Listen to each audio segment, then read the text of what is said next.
Okay, well, since you all are here, we want to respect your time, so we will go ahead and get started. So good afternoon, everyone. I'm Mayor Schulman with the Hartford Foundation's Nonprofit Support Program, and I want to welcome you all to today's information session on the SEAT program. First, I want to take a minute and just thank my colleague Monica Kelly on our NSP team, our Nonprofit Support Program team, for her help with planning for and managing logistics for today's session. If you want to include your organization in your Zoom square so that we know who's in the room, feel free to do that. We will be sharing the slides and the recording with anyone who registered for this session in an email following the session, and we will also be sending you the application if you decide that you would like to apply for the program. So we've been very interested at the Hartford Foundation for some time in including diverse community voices on nonprofit boards. So when we were approached last year by Kim Bianca and Dorothy Adams about offering this program to nonprofits in the Hartford region, the SEAT program really seemed like a very natural fit for us. So basically, the program will identify and provide training to up to 10 Hartford area community residents of color who are interested in serving on a nonprofit board. And we'll talk more as we go through the session on the process and how all of that will work.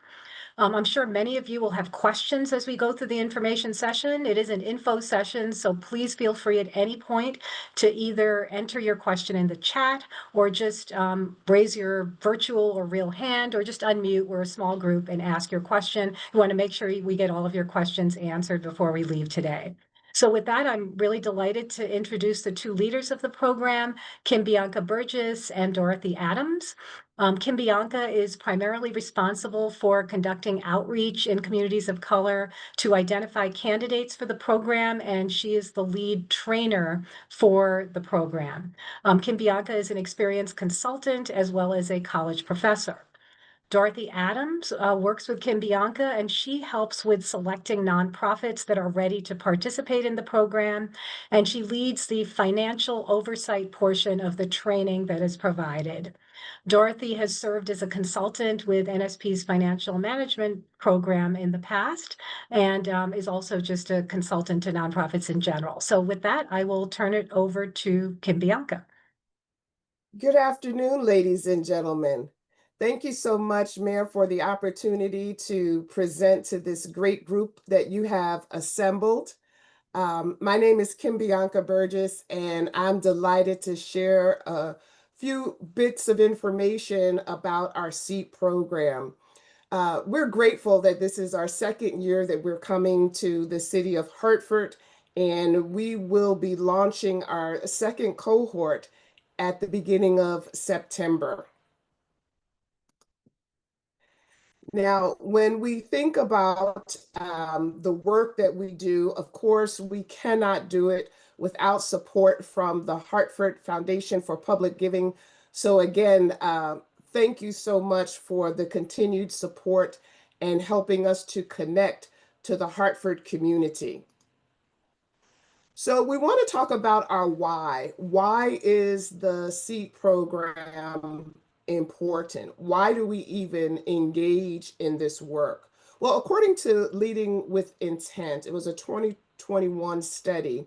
Studies show that at least half of board chairs and then 1/3 of nonprofit executives find it difficult to identify quality board members. I'm sure many of you understand and most likely agree with those statistics. And in addition to the difficulty in finding board members, when you add racial diversity as well as lived experience from community members, that percentage most likely goes up. So our goal is to help to solve this problem and close this gap by identifying and equipping residents from Black and Latino neighborhoods for first-time board service to community nonprofit organizations. So these are individuals who have already expressed some type of leadership within their community and wanting to elevate their community service, but they had no opportunity to connect with you as a nonprofit organization. So we're delighted that we can be this bridge between the community resident and the nonprofit organization to help move the programs and projects forward that our communities so desperately need. I'm going to now turn it over to my colleague, Dorothy Adams.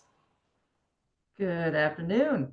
Great to be here with you all. As Mayor mentioned, I'm the one who helps find and curate the groups, the wide group of nonprofits who are interested in recruiting from this wonderful talent pool.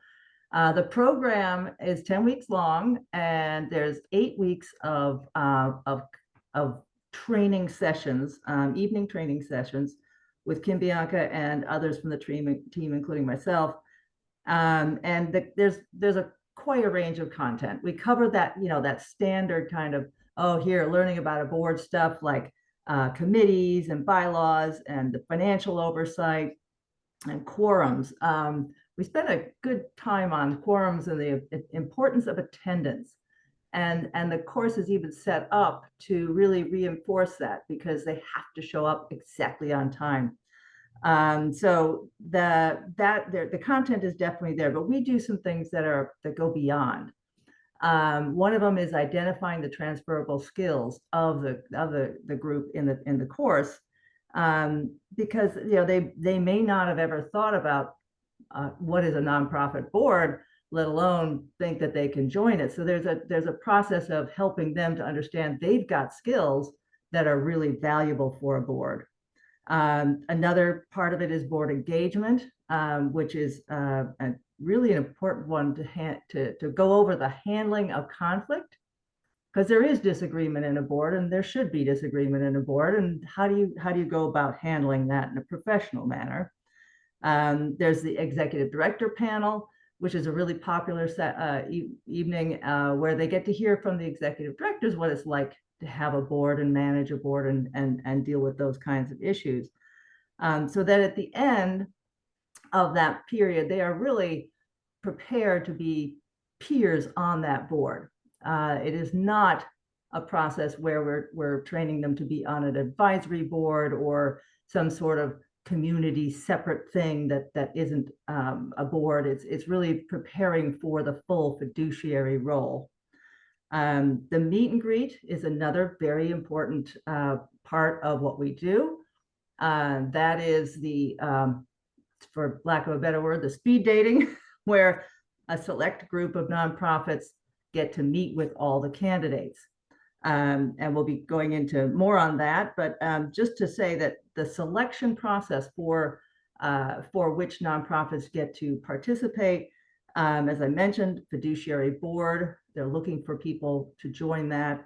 And they also are an established 501c3, enough that they show up on GuideStar, because that's part of the teaching in the course, is to learn about how do you research nonprofits. And the selection is we aim for a mix of nonprofits from different sectors, and often with an eye towards what are the candidates also interested in. So it's not a direct one-to-one matching, but it is like okay, let's make sure we've kind of got the interest areas covered. And the other key feature that we provide, which is again unique compared to many other courses on boards, is a bi-monthly skill working session after the graduation to all alums, so they get to know each other, and also they can bring their questions and interest for more information or get support for anything that's come up in their board service. So we've got alums who've come from earlier cohorts. They share their experience with others, that are more recently graduated. So let's hear from one of our alums. Oh no, I thought the video was next, sorry. The digital access is one way that we are, again, bringing information together. Our candidate profiles are in a database. The candidates work on these profiles during the course of the overall program, and it is ready for the nonprofits to go into and look at in the about the 3-4 days prior to the meet and greet, so that they can also get prepared and see who is going to be ready. And then the other part of getting ready, and there's our video.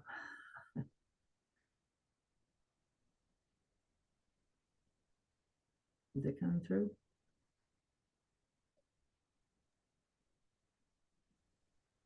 Are people hearing it? Program. So we want. No. My name is Colleague Jackson. I'm 42. I'm an underwriter in the International Department of an insurance company. I enrolled in the SEEP program to be more involved in my community. I also wanted to share what I know with local organizations so that they can better service our community. The SEEP program prepared me to be a board member by educating me on a few things. Topics like nonprofit organization, funding types of different organizations, meeting preparedness, and decision management. With all those skills, it'll help me have a better foundation for being a great board member. Minority residents should participate in the SEEP program because your voice needs to be heard. Local organizations need to have representatives of communities and populations to provide input and representation of those communities that they serve.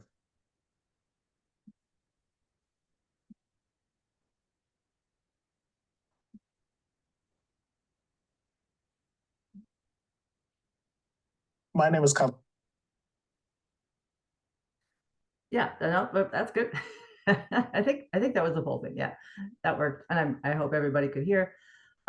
So the as I mentioned, this in-person speed dating at the meet and greet, we happen to have usually one evening or sometimes two if it's a particularly large group, and we include 2 representatives from each of the selected nonprofits, and that is ideally it's all board members, because the board is responsible for board recruiting. Executive directors sometimes have to jump in when a board member is not able to attend, but we really would like to see board members taking the lead on the recruitment for their own board members. You meet with the candidate for 15 minutes each, and all the candidates. Clearly, this is just an introduction, a preliminary meeting. We fully expect you to have further conversations with the candidates. So the courting continues on, and that is not only from your side, which is which ones are you interested in, but also from the candidate side, which ones are interested in serving in nonprofits that really are their passion, that they want to be involved with serving. So that's the meet and greet evening, and like I said, there might be 2 depending on the size. If we have 10, we don't want you to try to squeeze it all into one, but unless you have 2 evenings to decide on it. Next one, yeah. And here, this you can see is our success rate. This is after 11 cohorts, we've trained 64 Black and Latino community residents, and 40 are seated. That is continuing to grow. We just had 2 cohorts finish in Bridgeport and Norwalk, and so we're still gathering the data from the ones that are being asked to join boards there. And we also have, of that, 30 boards, nonprofit boards. So what that means is that there are some nonprofit boards with more than 1 SEEK graduate. So that is absolutely possible. Just want to let you know that. So in terms of a timeline, your really key next step is communicate with the board members that are involved with the different recruitment, in particular, maybe your governance committee, or other officers who are involved with recruitment. Please also complete the agency interest or application form by July 10th. That helps us to get key information from you so we can continue the conversation. There's the link there. And it is kind of a, it does fill up, that we've hit the maximum of 10 nonprofits, when we've had a cohort of that size, so that it is, it can fill up and create a wait list. So that is something that we, don't want to rush you, but do move along. Then we set up an interview. That's a date for us to talk, and hopefully during the summer or the fall, early fall, we can get that scheduled. And again, it's with those board members who are taking the lead on recruiting. That's where we discuss the fit between your recruitment goals and board service goals and the SEAT program. So, as we've been hinting at, it's, those boards that are looking for what I call the fourth T. You hear about time, treasure, and talent. Well, the fourth T is testimony. So we're interested in seeing that from your recruitment desires, and that's a good fit with the program. The cohort sessions will be starting on September 9th, so that's when the residents get started. And then we are selecting the nonprofit board the organizations to participate by mid-October. As mentioned, you'll get access to the candidate profiles in the database towards the end of October. And then the meet and greet is in early November. And then the key part then, it doesn't stop, is to onboard your new board member, one or more, as soon as you can, because really it's, I know it's going to be the holiday season at that point, and it's always hard to schedule with board members, but the sooner you get your SEAT candidates on your board, the more they can apply what they've learned from SEAT. So I'm looking forward to questions, and we can also be having further questions in the course of our conversation.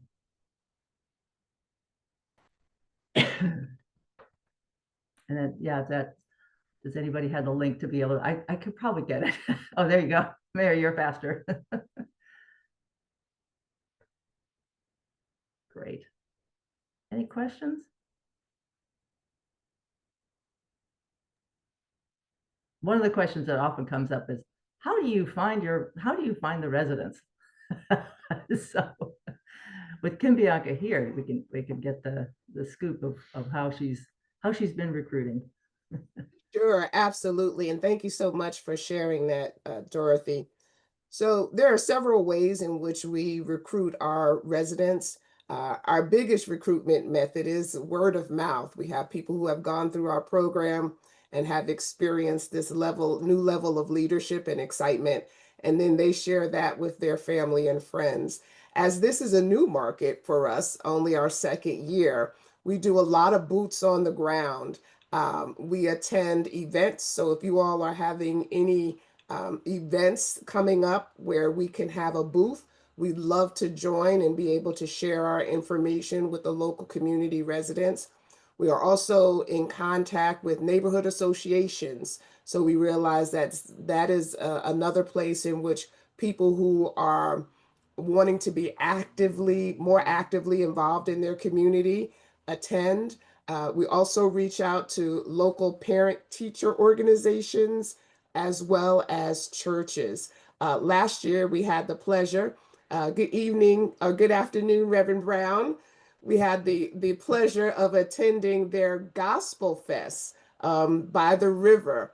And it was a great opportunity for us to meet residents and share information one-on-one with them about the program.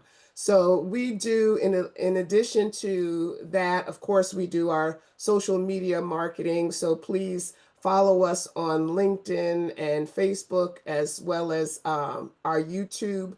And we would love for you to help us to spread the word. Perhaps you have some clients that you have serviced and you realize the value of their experience, perhaps their success as they've gone through your program, and would love to have them as a board member. This would be an excellent opportunity to get them professionally trained and garner their lived experience as a result of the programming success that you've experienced with them.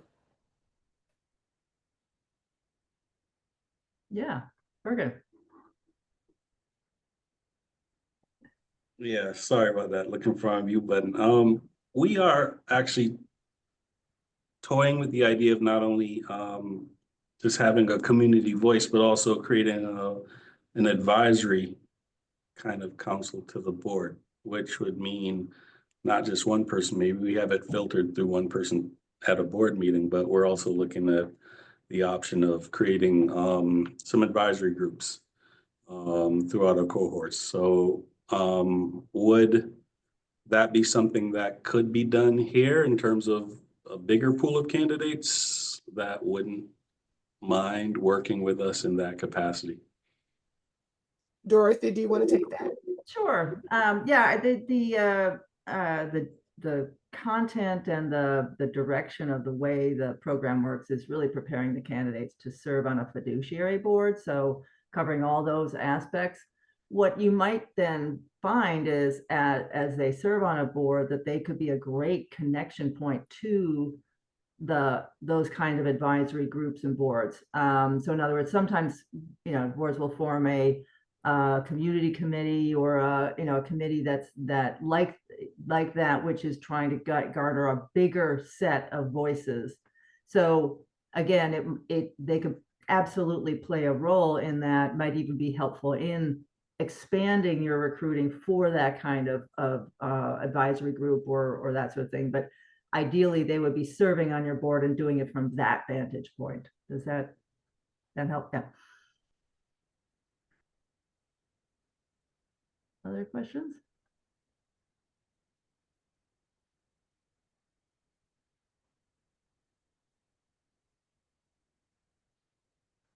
You're all set then. Good. I expect to see a whole bunch of applications later today. No, I really would encourage, if you're here and you haven't yet had this conversation with some of your board members, please do, because it is always an interesting one. This is meant to bring up good conversation with your board about recruiting. Recruiting might be a new thing for you, or something where between that and onboarding has been sort of that it's often left to the wayside, right? And it's one of the reasons why I got involved. I was a board chair of an organization, a statewide one, and we were I kept going to these sessions saying, yeah, we got to recruit diverse candidates. Okay, well, how? I didn't see the how I was going to do it. So that's how Kim Bianca and I were like, hey, we need this. So if that's where you are, that's not a problem. This is designed to be fitting in with your timing. If it works for this fall, great. If it's another time, that's great too. And yes, you can return for more. So there's we do have usually at any one meet and greet about anywhere from a third to half are returning nonprofits, because they're just so thrilled from the previous round that they want to have more and more of a pipeline as well. I have a question. One of the issues I face in nonprofit is funding. Does this organization help with supporting nonprofits with finding funding? No, that's this is board training, all about the board. Thank you. But Dorothy, I'm assuming that, as part of the training, one of the responsibilities of the board is to help, both oversee and bring revenue to the organization. So I'm assuming that's part of the training, is just sort of what those roles are that could involve kind of bringing resources to the organization. Yes, but there is a little note to make there. When we talk about the financial health of an organization and the role of the board in that, there are a variety of ways for board members to support the revenue goals. What has been a bit of a hiccup in the past is when an organization has decided to make a minimum gift requirement of all board members. That we find does not fit well for our candidates. creates a barrier whereby if they are not wealthy enough to provide that gift, the sort of shortcut that some organizations try to create is oh well, we'll make an exception for you, and that's not being truly inclusive. So we're sensitive to where boards are with that kind of requirement and how they view fundraising. We found that there's lots of different ways that nonprofits can really leverage the networks and people that board members know, especially when it comes to community engagement, community events, which really can bring in a lot of friends. But if you're looking for big dollars and big bucks, that would be a different thing. I hope that covers it. But we do get into that topic as well in the content and the training, so that it's really clear. They understand, all the candidates understand. Yes, a lot of times boards have a goal of 100% giving, so everybody needs to make a gift, but everybody makes a gift that is meaningful for them. So if they're not wealthy, it might be a $50 donation, that kind of thing. And Reverend, you had your hand up, I know, but he's gone. Oh no. Oh, I'm still here. Oh, there you are. Yeah. I didn't really have a question. It was just going to be a statement. I've actually worked with the SEED program, and I just think that it's a wonderful, wonderful program. I actually got a chance to be in the executive director conversation, and I was just impressed. I was very impressed. To be totally honest with you, I was actually trying to get one of the one of the candidates, and so when I saw this right here, this opportunity here, I'm jumping at it because we're all about community, and we're all about having fresh minds and fresh blood and fresh ideas, and so this is a great way to do it. So I just want to say that. Thank you. That's great to hear. Thank you so much, Reverend Brown. Yes, we had a wonderful time during the panel discussion and greatly appreciate the support. And Mark? Hi there. So with regards to the giving requirement, we have a give or get expectation for our board members. Does that fit into, because if they can't give, they would be able to kind of generate the annual donation in other ways by getting involvement or getting others to get involved? Can I speak to that, Dorothy? Sure. Yeah. And the reason that I want to jump in, just because of my background. So I have served on nonprofit boards for years and rose up through the ranks in terms of leadership. And this was really one of the reasons why this program was formed, a lot because of the difficulties I had navigating through the nonprofit board world. One of the problems that I had, to address your point more specifically, Mark, was the issue with the give get. While I absolutely do believe that it's important to support financially the things that you believe in, having the wherewithal to do that was beyond my means. And when you consider the circle of people that we are elevating into leadership position, their circle is very similar to them. So what we ask of our nonprofit organizations is if they have a clause that says a gift that's meaningful to them, and that's already part of what they designate as the give get, then that's absolutely acceptable, because what might be meaningful to that individual could be, a $20 gift versus another board member, which could be a $5,000 gift.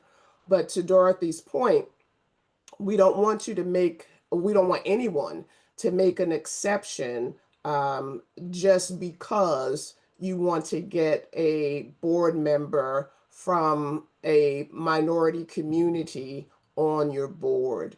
We really want to help nonprofit organizations embrace the concept of full inclusivity, meaning you may have to consider what about our board and our policies and our bylaws do we need to modify so that we can really embrace community voices without making exceptions, right? That's part of inclusivity. So I really do appreciate your question, Mark. It gave me an opportunity to just kind of jump in and give you a little bit deeper dive as to why we do what we do and the rationale behind it.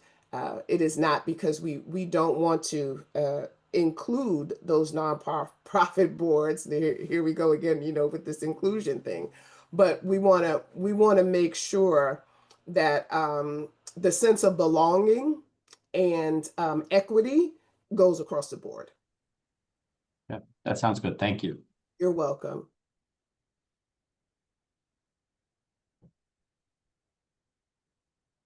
Kathleen, I see you're moving. Were you trying to say something? They're deep in conversation about the program. We were just talking about, I love the wording that you were using because we've struggled with our communication to our board about the give get. And I love that way which you worded it, which is what's meaningful to you. I think that's such a key phrase. So that's what we're just pondering, how we could add that into our board communications. Excellent. Sure. Thank you. And there are other ways Dorothy mentioned early on that we encourage our board members to give, which is through their transferable skills. So we help them identify, what are the things that you are good at? And you could be a homemaker, right? But you know how to organize, you know how to plan events. You're good at logistics because you're picking up 5 different children from 5 different events and everybody's got to get there on time. And those soft skills can be, extremely important to board service. So we help them to identify. They could have been, a coach for their son or daughter in Little League. And so if they're working for or serving on a board that involves youth sports and activities, they have a lot of insight that they can share regarding how to move that program forward. So those transferable skills, we believe, are much greater assets than the dollars and cents. And we hope that nonprofit organizations would recognize that as intangible value that is equally credible to the nonprofit individual, to the nonprofit board member and their individualism. Yeah, board is so much more than just check writing, which is also part of our course.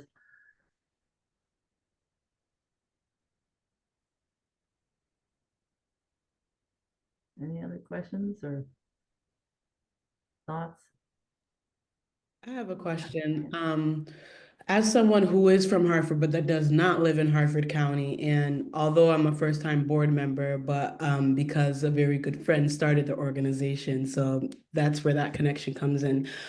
I'm just curious, there's a lot of people like me out in the rural areas of Connecticut looking for these types of opportunities themselves. And I don't want to go too off topic, but I'm wondering if there is in the future looking for, instead of exclusively looking into bigger cities, looking in smaller areas or more rural areas in Connecticut that have minorities that could actually maybe participate in a more fuller way, like with paying certain dues, or because they might be more financially available to do that.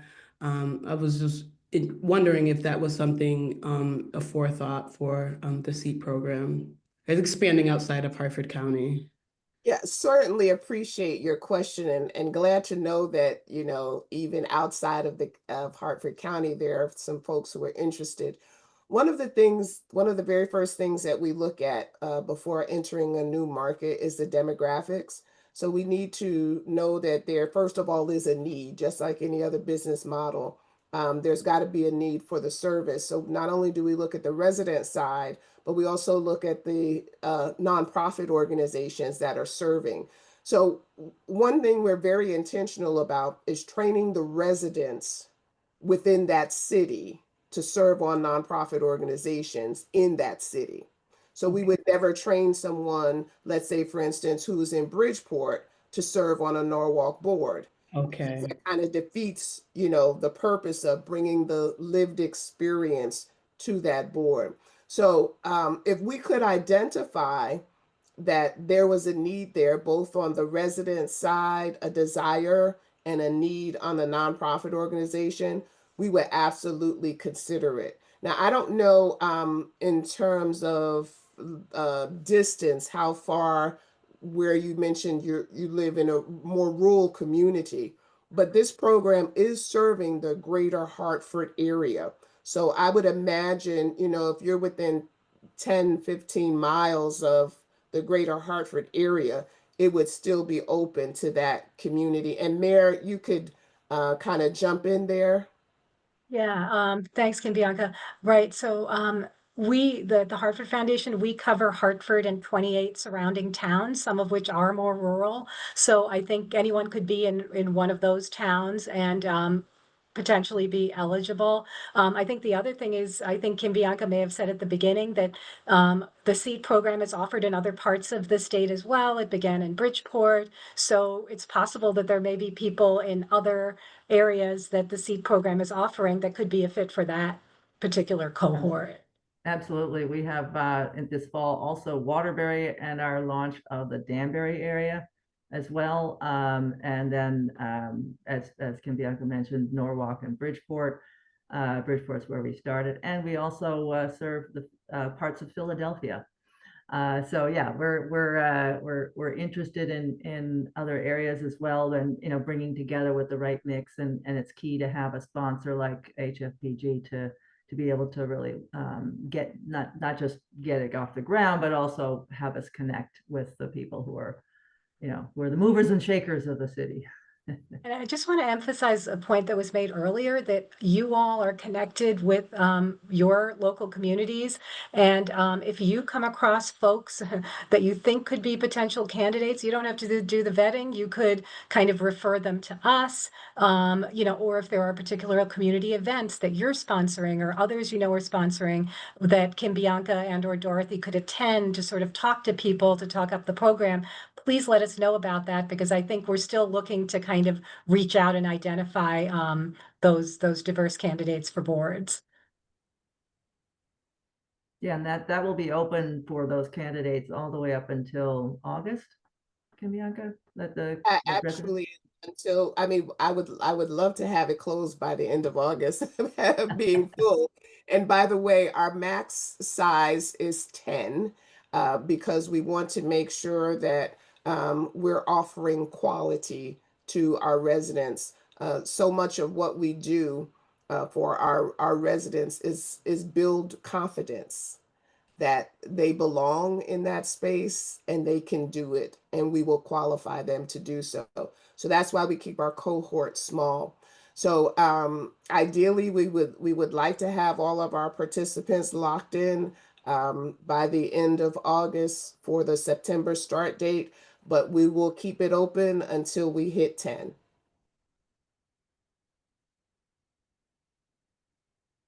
And one other thing, while you all might be contemplating some other thoughts, I wanted to just share this, which is something we're very proud of. While I do serve as the lead facilitator for the program, we do invite our graduates who have completed the program and served on nonprofit boards to come back and now serve as alumni facilitators. And so at this point, we have two who are now serving as alumni facilitators. And that is, I think, one of the greatest outcomes of our program, aside from them being seated on boards, is to come back as trainers. The fact that they can go into their community in the midst of their neighbors and friends and family and deliver this program is a great demonstration that, as a community, we do have the power to rise up in leadership and take our rightful places. So I just wanted to add that as a little cherry on top. Right. Thanks, Kim Bianca. And thanks, Dorothy, so much for the info session. We will be sending everyone an email, you folks, as well as anyone who registered. We'll be sending you an email with the recording, with the slides, and also with the application. If questions come up after you get off this Zoom, please feel free to reach out. Dorothy's email address is in the follow-up email we'll send to you. You can reach out to me. We'd be happy to answer any questions that come up. So thanks everybody for being here. And we hope some of you will be interested in applying to be part of the program. Thank you all. Take care, everyone. Thank you.